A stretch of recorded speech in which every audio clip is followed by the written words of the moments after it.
All right, ladies and gentlemen, welcome back to another student interview. We've got the man, the myth, the legend, Kabrin on here. I introduced Briar. I just had my student interview with Briar. I introduced him the same way. So I guess that's my new thing for student interviews is the man, the myth, the legend. But thank you, brother. Thanks for hopping on. I appreciate it. Of course, anytime. So we can dive right in. I know you came into Artisan Lab with like a good amount of experience in business in general, and you had an agency that was kind of, you didn't really have a niche carved out yet, and then you started to work with info product clients and you liked it. So you're like, okay, I want to go all in on info. So for everybody watching, could you just kind of give some context on how you got into this whole online business thing and then started your agency and ended up in the info product space? Yeah, definitely. The online space actually is really interesting for me because so prior to even getting into the agency space, I did a lot of brick and mortar work. So we opened up gym locations and we opened up like 15 of them. COVID hit, we sold all of them. And then I was just kind of twiddling my thumbs, like, what do I do? And That's why I got introduced to online space. And I think like most people started with drop shipping. And I did like low ticket, wasn't really working. And then I actually started doing a high ticket drop shipping, and that's when things clicked. So I was making a lot of money. I like we did some crazy deals. We did like a deal with like Bellagio in Vegas for like 168,000. So it was really clicking. Things were going really well. I started finding the business to business deals were so interesting. Like I love doing those through high ticket. And then that's what led me to the agency space. And the agency space is where I started like getting to meet people. And it clicked more with my background, I think, with when I was doing the brick and mortar for gyms. And so yeah, I started going to the agency space, had no idea like where I was going because there's so much you can go to. So I was like, oh, I started taking random gigs. I was like, sure, I'll do some, help with your emails, or sure, I'll do some social media help with you. And it started kind of going all over. And then I started following you a lot. I was like waiting. I was like, oh, he's got to drop something one day. He's got to drop some sort of massive time. And you did. And that's when I joined, and everything just kind of clicked. So for the info space, I liked it the most because it was something where you're taking pretty much all elements of marketing for this one person and trying to kind of fit the puzzle pieces to what works. And so initially, I was just trying to get my foot in the door with some clients, got one client, and then honestly, like copy and pasted almost everything you have in the Artisan Lab. And Mhm. we were able to scale that client within 3 months to $60,000 a month from scratch, where they were That's doing nothing before. So yeah, that's pretty much the background. That's where it's led to now. And today we're sitting here with about 7 clients on the roster, and yeah, doing good numbers. Let's go, man. That's awesome to hear. Are all seven in the info space?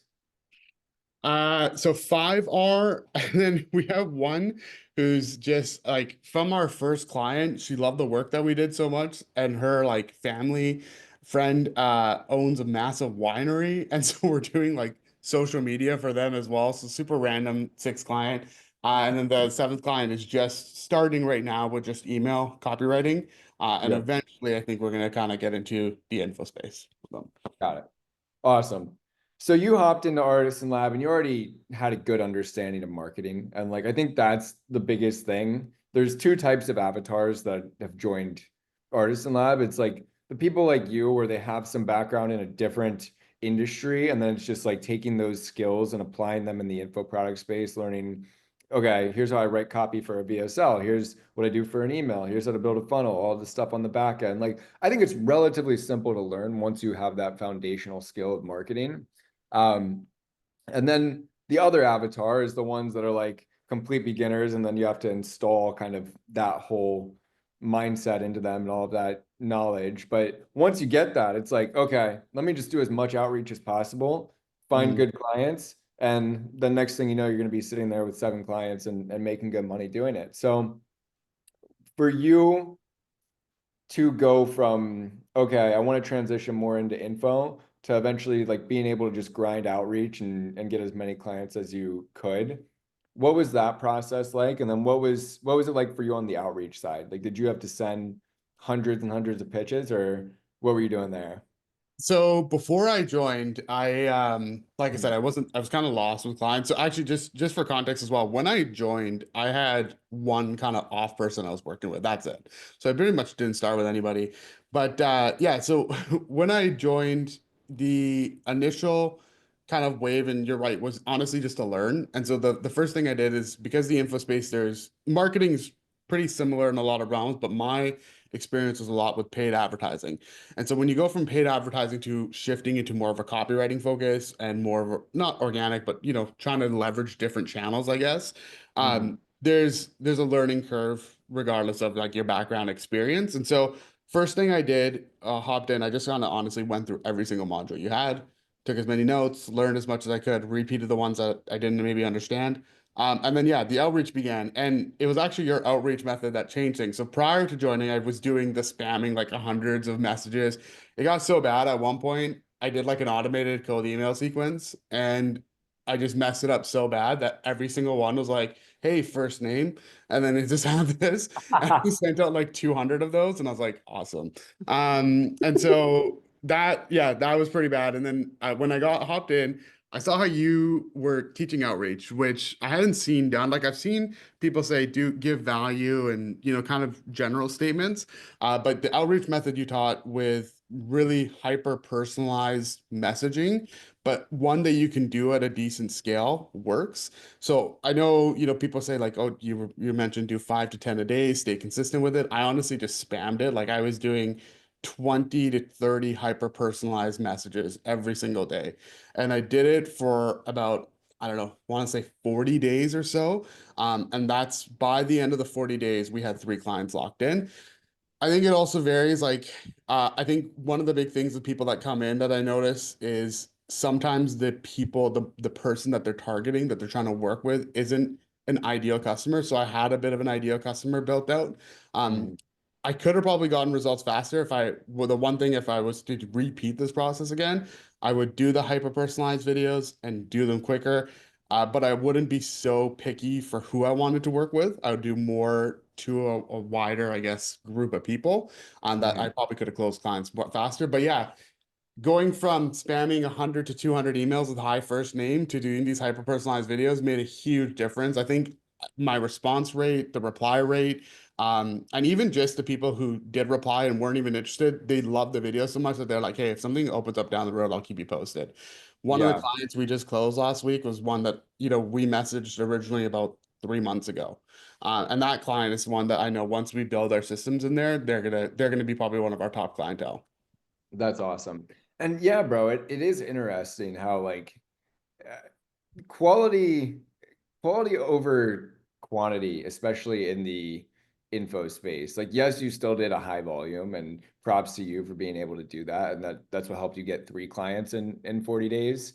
But even if you did 5 to 10 really quality messages per day for 40 days, you'd still be sitting there with 1 or 2 clients. And that's how you're gonna get quality clients is through quality outreach. Like if you just want to work with anybody and everybody, yeah, go ahead and spam messages and sometimes you will get lucky, but the game in info is like getting 1 to 3 really solid case studies and then it's easy to get clients after that. You can leverage that result and you can build your personal brand online and get inbound clients like you start moving downhill once you get those first handful of case studies. Yes, it's a bitch to send 30 or 40 cold messages per day, especially when you're personalizing them and going above and beyond. But then not long after, that's how you end up having leverage and you're in an opportunity where you're scaling and now you can probably get to 6 figures a month eventually by just scaling with your current clients. Um, so that's what I wanted to ask you about next. What does your structure look like as far as like your service delivery? Like how are you what are you proposing to potential clients and the 5 guys that you're working with? What exactly are you doing for them? Yeah, so well, and just on your previous comment, you're absolutely right. Like I think the quality outreach, just for I think anyone also watching this, I think it's important for people to understand that the way to do it is like if you're entering and you're maybe new, maybe you're entering Artisan Lab and starting, is learn as quickly as you can and then do the quality outreach. And like you said, once you get the one client, honestly, for me, that's what led me to multiple clients. I got that one client, I got amazing results with her. We filmed one case study. We started sending out that case study, and that alone led us to more and more appointments.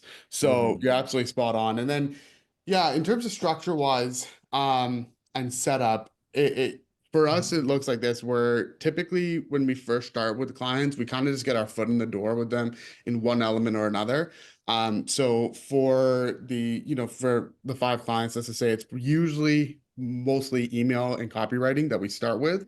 And then eventually what we do is we'll talk to them about their whole system, propose it to them that, hey, like you can, elevate your sales or your revenue if you make these adjustments to these channels. And then we start to work with them more on a full scope of marketing. And usually what our setup looks like, when I first started, I had no idea what I was doing for charging and rates. So I was like, oh, like, how does 1,500 sound? And she was like, oh, yeah, Wow. that's a steal. And I'm like, what an idiot. I should be doing that. And so now today, we have a setup fee, and then we do a 10% for all revenue that we generate. Mhm. And we do that through all of our clients going forward. The first client we've kind of had is like a, okay, you help me kind of grow. But all of our other clients is, yeah, we do setup fee, and then we do percentage for revenue generated. And we do that through all the different marketing channels that we help our clients with. And in terms of structure, what I've noticed is now that we're getting to the five clients, we're kind of in like a funky place because I'm sure we'll talk about revenue wise, but workload capacity, it kind of goes through waves. So right now, our workload is like top notch right now. And then what's happening is because of that, our client acquisition has kind of dropped a little bit because the focus shifts. And so our Yep. focus right now is just on delivering client results. And then the swing will probably happen in, another month where, okay, we've delivered our client results. Things are pretty automated for our clients. Now we're going back to outreach. So that's what the current structure is right now. We're just focused on the clients that we have, trying to deliver strong results for them. And like you said, the goal, especially with the percentage retainer that we have with them, is that we can get them high quality results that leads us to six figures, Yep. because that's the most important part. And that's typical, bro, especially in info. Like you're gonna have periods where it's just a lot more hands-on on the service delivery side, and that's totally fine because the good thing about this type of business model is you are directly tied to the amount of money that you're making for them because you have a percentage of it. Yeah. So it is in your best interest to make them as much money as you can because it's making you more money. And it's like, even if you do slack on outreach a bit for a month or two, if you take a client from 50K a month to 100K a month, that's basically like you signed another 5K a month client. Mhm. So that's why I've liked this industry especially is just because it allows you to kind of get a piece of the leverage that a personal brand has. Yeah. I, And I also find that like, sorry to interrupt, but I also find that like working with these clientels compared to other clientele that we've worked with in the past, they're much more, I don't know if it's just because maybe their awareness level, but I find they're much more open to making adjustments mhm, as a marketer versus other clientele that I've worked with in the past, where they're kind of very stingy on different ideas that I know could help elevate their business, but they need to be sold on that idea, even though they're already working with you. And yeah, it's one of my favorite parts about working with the info space is the clientele, especially when you get a few solid clients under your belt, people that you enjoy working with. Some of them have become really good friends with me. Like some yep, of them are like people I see on a daily basis now. And mm, so it's one of those things where if you can develop that relationship, it makes it so much easier. totally. And you feel like you're on the same team trying to make as much money as you can together rather than like, oh, that's a client that I have to hit this deadline for. It makes it where you guys are equals and you guys are scaling together rather than scaling somebody else's business. And you're like, man, this is a pain in the ass. Yeah. Awesome. What's been your biggest win so far on the service delivery side? Like, is there a strategy that you've found that has kind of been a home run with clients or anything that's kind of stood out to you that's like, oh, wow, like once I uncovered this, things took off? Um, I, like I want to say there's like some sort of secret sauce to it. Honestly, it's just implementing the stuff you've already taught in Artisan Lab. Like all we did, I haven't even. It's really funny. We haven't even ventured into probably all the things we could tap into. Like we're just about to launch a webinar with one of our clients. I haven't even started webinars yet, and we're getting incredible results. Yeah. And so yeah, I want to say there's like a secret thing that we've tapped into. I think the biggest thing is I just honestly, for all the clients, I followed the flow and structure you've taught for launching a high ticket program with a solid landing page, solid VSL built in, have the testimonials, and then have a good funnel going and a good system with as soon as a lead is submitted, what that whole process and journey for the lead looks like. Like we've just followed that to a T, and that's what's worked for us. I think the best result that we had was there's probably the first client was really strong. This one client I really liked was he was doing paid ads and he was trying to do a low ticket program before. And he, after the paid ads and after getting the acquisition, he was getting results, but he was losing money because he was just Mhm. spending so much on ads.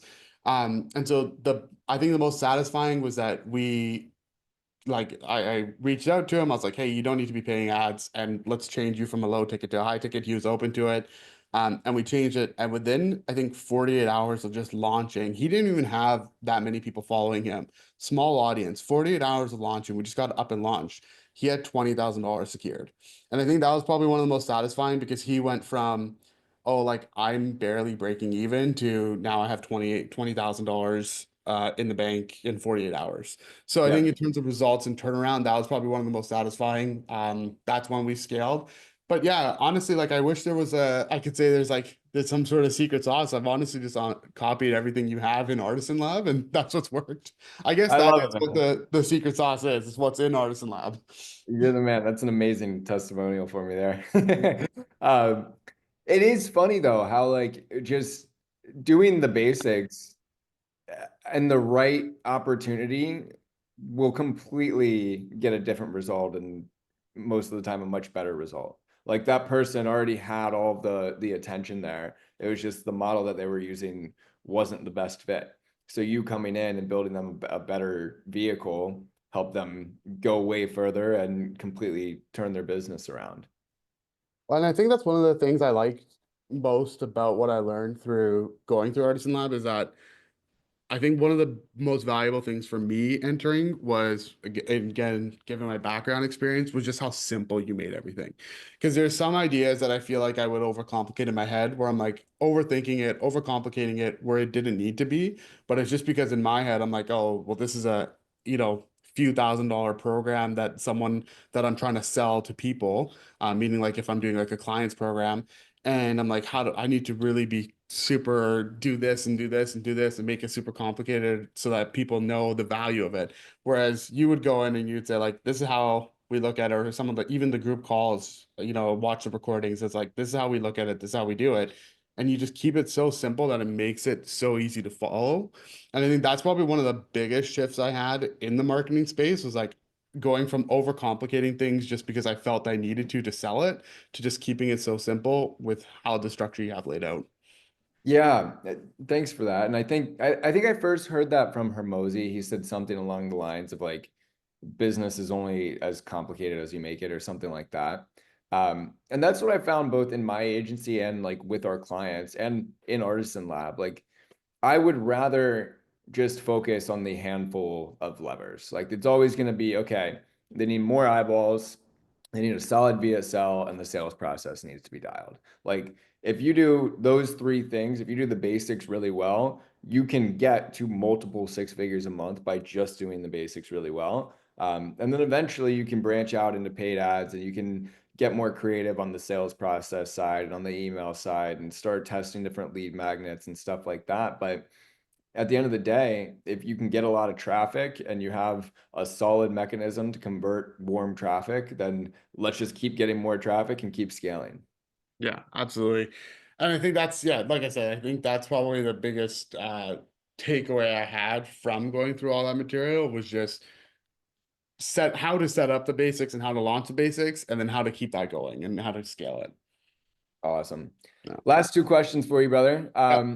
What are you at in monthly revenue from the agency right now? And then what do you think if there's one or two things that have contributed to that growth the most, what would they be? Yeah. So right now, as of right now, we are at 35K in for the month of December. I do want to get we have two clients that I'm just kind of pester that we're trying to close and wrap up. They would push us over the 40K mark. So I'm fingers crossed I'll know that by tomorrow, but right now we're at 35K. In terms of the one or two things, honestly, number one was just consistency at the beginning. And so that's consistency in two realms, learning and outreach. It's consistency and speed. Those are probably the two things I say make the biggest difference. Yep. Is the I find like what I try to do is I try to do, and I like this because we learned this through Artisan Lab, was like the whole journaling process. I try to do this where we have kind of daily objectives of like a power list of, hey, this is what we need to do. That's honestly, since joining, I've kept that up every single day, both personal and in professional. And that's probably what's led to all these results, is because on a day where I'm like, oh, I don't feel like it, and I just know that it's on my to-do list or on my power list, it's just sitting there staring at me saying like, hey, like you're a loser if you don't do this. That was enough to get me going. So I think those two things combined with everything, honestly, in the Artisan Lab, you apply those and you have consistency and speed, you're pretty much a shoe in to get results, I find. That's a great way to put it, bro. You Yeah. just fucking implement quickly. Like you joined Artisan Lab, you learned everything you needed to know. You did 3 times as much outreach as I recommended you to do, and you've got exceptional results because of it. Yeah. I love it, man. Thank you so much for your time, brother. This has been Yeah. great. Thanks, Ben. Okay. Talk soon. Bye, guys.